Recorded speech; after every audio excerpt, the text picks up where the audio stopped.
Welcome to another episode of China Update, where I provide you with the most up-to-date political, economic, and geostrategic analysis on the world's number 2 economy. My name is Tony. Let's jump in. Okay, happy Wednesday, everybody. Tomorrow, Thursday, Russian leader Vladimir Putin will arrive in Beijing for a 2-day visit of the PRC, coming just a matter of days after Xi Jinping returned from Europe.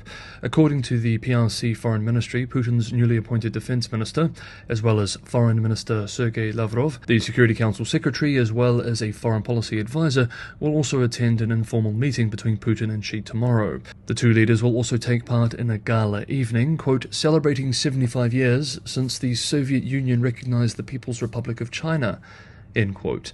The Kremlin said Putin and Xi would, quote, discuss the whole range of issues in detail in their all-encompassing partnership and strategic relationship, define the key directions of the further development of Russia-China practical partnership, and hold a thorough exchange of views on the most pressing international and regional problems. End quote. UK-based Reuters also reports that Putin will bring a large trade delegation with him, including the finance minister and central bank governor, as well as leaders in industry. Chinese state media reports that it's expected that bilateral strategic ties will be further improved. Li Haidong, a professor at the China Foreign Affairs University, told the state-run Global Times on Tuesday, for example, that, quote, not only on the Ukraine crisis, the two sides may also coordinate their stances on hot-spot issues, such as the Palestinian-Israeli conflict, to speak for justice and stand with the global south to oppose unilateralism and hegemony together. End quote. Shen Li, a Shanghai-based international relations scholar, told US-based The New York Times yesterday, quote, China sees Russia as an important strategic partner and wants to give Putin proper respect, but it also wants to maintain sound relations with Europe and the United States for economic reasons and beyond. It is a very difficult balancing act. End quote. A difficult balancing act indeed, but some scholars and analysts argue that China has done better than many initially assumed. Evan S. Medeiros, a professor of Asian studies at Georgetown University, for example, writes this week, quote, the approach is winning more support at home for Mr. Xi. Chinese scholars and think tank analysts see the momentum on the battlefield shifting in Russia's favor. For Xi, the strategic straddle is working better than they could have imagined, and China has paid little cost for it. End quote. Other analysts agree. Quote, over the past 2 years, the Russian and Chinese governments have demonstrated a remarkable ability to adapt to US restrictions. Putin's visit presents a new opportunity to brainstorm the opinions in private before quietly implementing them. He is expected to be accompanied by an experienced team from the central bank and finance ministry who are responsible for the Kremlin's drive to de-dollarize the Russian financial system since 2014.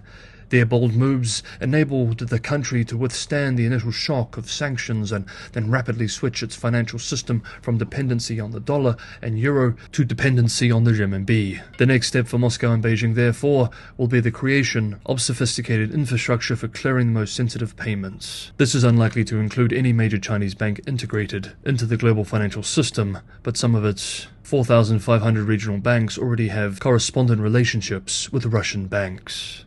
End quote. The Chinese and Russians continue to maintain a united front in their ideological and narrative war with the West and plans for a new order, with eyes on the so-called global south. This week, Russian Foreign Minister Lavrov expressed, quote, China has become a global leader. This is not liked by the United States. This is why we, along with our Chinese colleagues, are interested in continuing to be the leaders in terms of efforts toward establishing a fairer, democratic world order. End quote.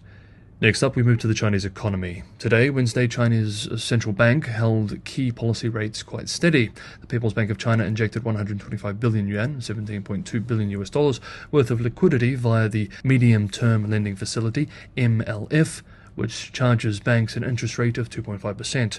US-based Wall Street Journal explains that the MLF is a tool the central bank uses to lend to commercial banks and acts as a guide for the benchmark loan prime rate, which is tied to mortgages and other loans. Today's decision comes as sentiment towards China's economy has turned cautiously upbeat thanks to better-than-expected exports and consumer inflation figures in April.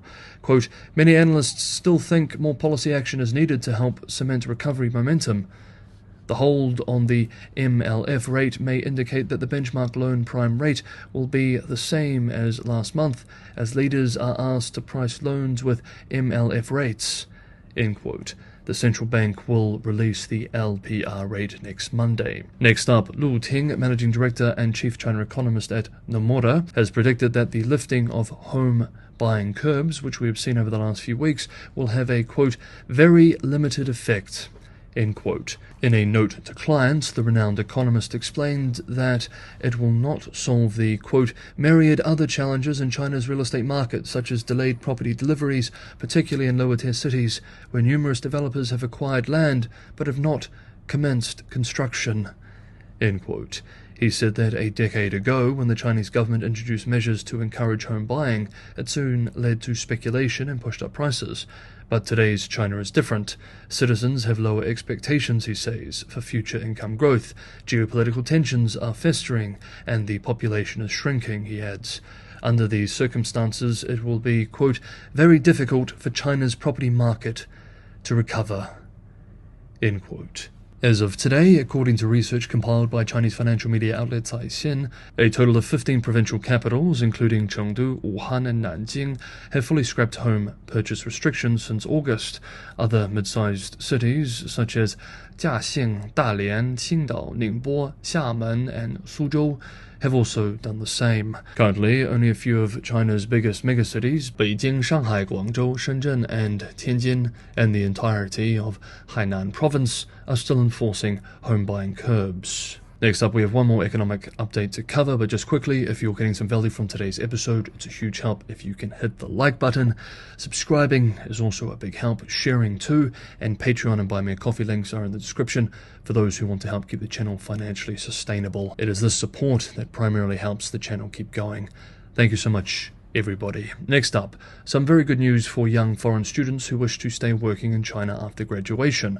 Foreign students in the capital city, Beijing, no longer need 2 years of work experience to get a work permit. If they can find a job after they finish their studies, they should be able to stay in the country.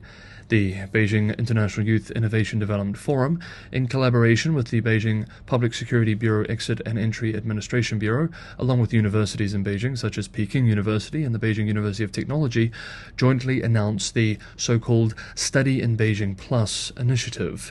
With the initiative, international students from both domestic and overseas universities upon graduation can be exempted from the requirement of 2 years of work experience when applying for a work permit. Foreign graduates from top 500 universities in the world and domestic double first-class universities in the past 2 years will be granted a first-time work permit with a validity period of up to 3 years. Foreign doctoral graduates meeting the conditions can apply for permanent residence in China. Beijing appears to be pushing for more international talent. However, considering the size of its economy, China is not a particularly popular destination still. Nevertheless, for those who do want to work in China, this is a positive development. And finally for today, a trial in a courtroom in the central province of Qinghai has blown up into a public incident online. China Digital Times explains that the incident occurred on the afternoon of the 11th of May. About an hour after the trial began, for several defendants charged with the broadly defined offence of picking quarrels and provoking trouble, the presiding judge suddenly announced a recess and then left the courtroom with the other 2 members of the panel. Subsequently, defense lawyers inadvertently discovered that the original second instance presiding judge and the president of the county court were using a WeChat group to remotely control and direct the trial in real time. They issued directives such as no need to consult with him, interrupt, be tougher, and don't let him speak, which shocked the defense lawyers. The China Digital Times writes, quote, the defense lawyers believe that this behavior blatantly undermines the judicial system of the final trial and that the individuals involved may be guilty of dereliction of duty. They immediately called the police to seize and seal the computers used by the members of the panel. End quote.